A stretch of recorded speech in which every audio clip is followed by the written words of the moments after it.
Mother India का जहर। जैसे जैसे सरकार के अत्याचार बढ़ते जा रहे थे, वैसे वैसे जनसाधारण में स्वतंत्रता प्राप्ति की ललक तीव्र होती जा रही थी। किसी ने उग्रवाद का समर्थन करते हुए हिंसात्मक गतिविधियों द्वारा सरकार का जीना मुश्किल कर दिया था, तो कोई अहिंसा एवं शांतिमय प्रदर्शनों द्वारा सार्वजनिक तौर पर सरकार को चुनौती दे रहा था। सरकार में सम्मिलित होकर उसकी जड़ें काटने वालों की भी कमी नहीं थी। इस प्रकार प्रत्येक व्यक्ति अपने अपने स्तर पर प्रयासरत था। भारत जैसे उपनिवेश को अंग्रेज किसी स्थिति में खोना नहीं चाहता था। एक ओर यह उनके लिए वस्तु उत्पादक का कार्य कर रहा था, वहीं दूसरी ओर इंग्लैंड में निर्मित वस्तुओं की खपत का भी सबसे बड़ा बाजार था। दोनों ही स्थितियों में वे भारत का आर्थिक शोषण कर रहे थे। प्राचीन काल में सोने की चिड़िया के नाम से पहचाने जाने वाला भारत ब्रिटिश सरकार की कपटपूर्ण आर्थिक नीतियों के चलते दिन प्रतिदिन निर्धन होते जा रहा था, परंतु लालचवश अंग्रेज उसे छोड़ने को तैयार नहीं था। दमनकारी नीतियों एवं कानून व्यवस्था की आड़ में वे भारत में होने वाली सरकार विरोधी गतिविधियों को कुचल डालते थे।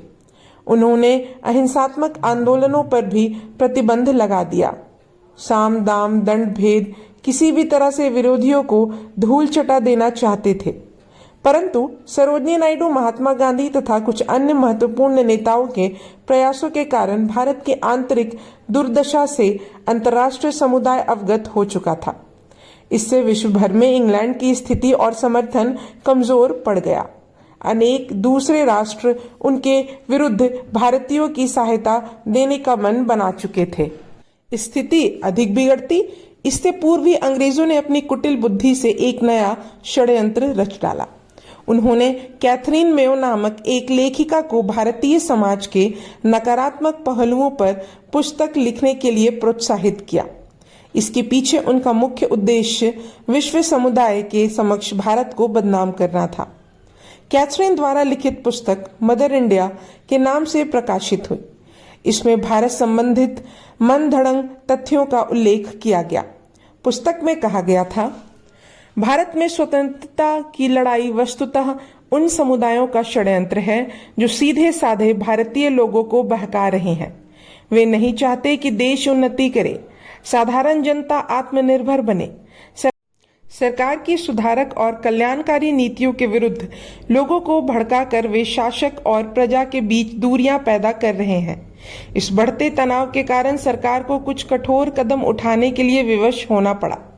स्थिति इतनी बदतर है कि यदि भारत को स्वतंत्र छोड़ दिया जाए तो यहाँ अव्यवस्था फैल जाएगी, हिंसा का जंगल राज स्थापित हो जाएगा।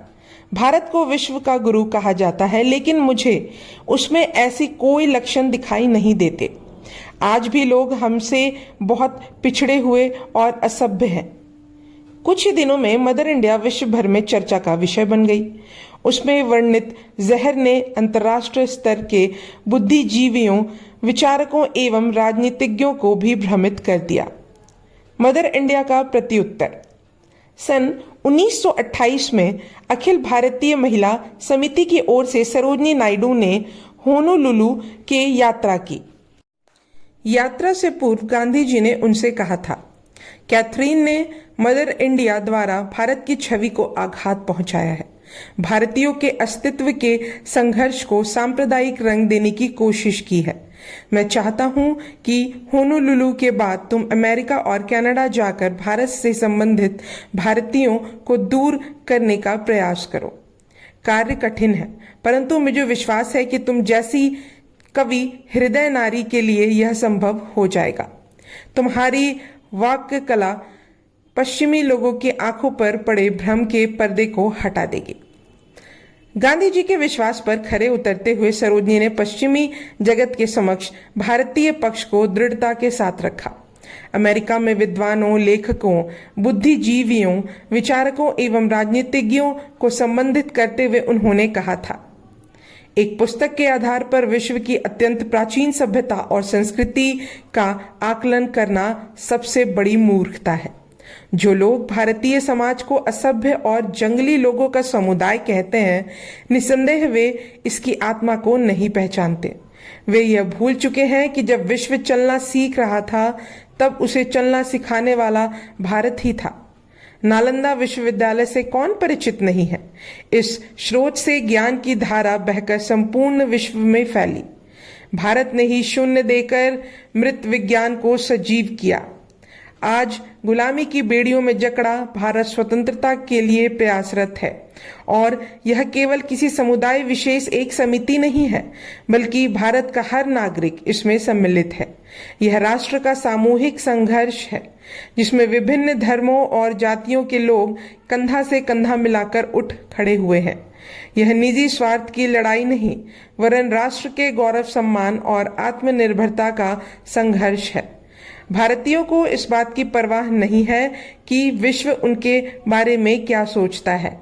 वे लक्ष्य निर्धारित कर चुके हैं और उसे पाने के लिए बड़े से बड़ा बलिदान करने को तैयार हैं। भारत में ब्रिटिश साम्राज्य के अत्याचारों का कुछ ही समय शेष है।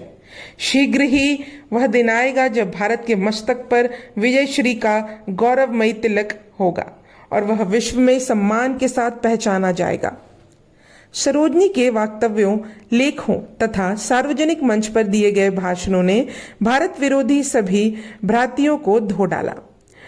प्रबुद्ध वर्ग ने अपने अपने वक्तव्य जारी करते हुए उनके विचारों से सहमति जताई।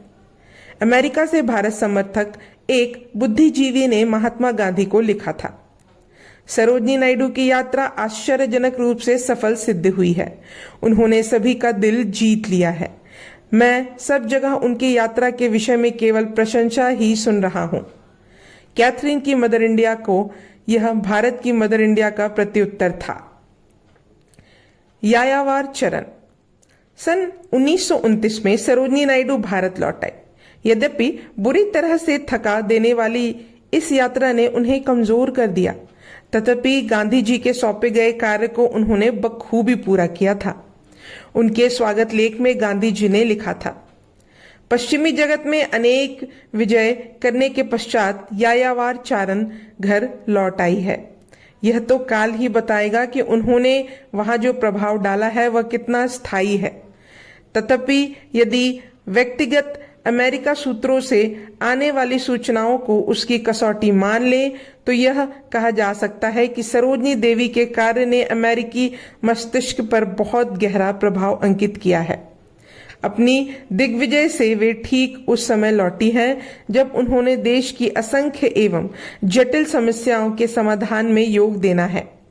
ईश्वर करे कि जो सम्मोहिनी वे अमेरिकियों पर सफलतापूर्वक डाल सकी, वह हम पर भी डालने में वे सफल रहे।